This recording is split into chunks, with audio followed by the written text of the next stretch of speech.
The more I watch the news lately, the more I've been realizing it's not the people who are making these problems. It's the governments. And that's the truth. The more I read about the U.S. government, they're not the good guys that we were told about when we were young. There are definitely some good people working in the government.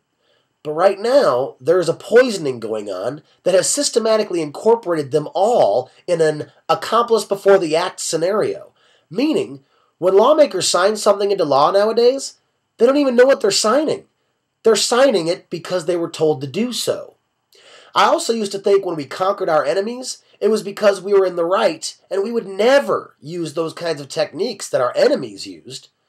But the more I read, the more it appears that our government takes those techniques and improves upon them. Dick Cheney is still defending torture. Donald Rumsfeld has admitted to lying to the public and laughed about it. Ray McGovern was beaten up by security officers for standing with his back turned to Hillary Clinton in silent protest. Silent protest, the most passive form of dissension. Can we agree that it's not us?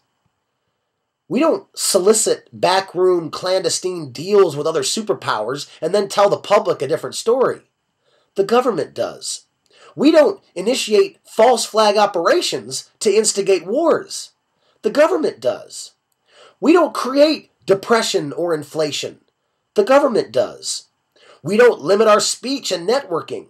The government does. We don't give orders to kill.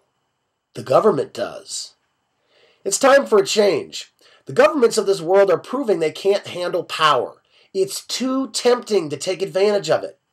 And we, the people, can flourish without them. Or at least until they decide to change. Transparency is most certainly the apocalypse. And they're finding out now.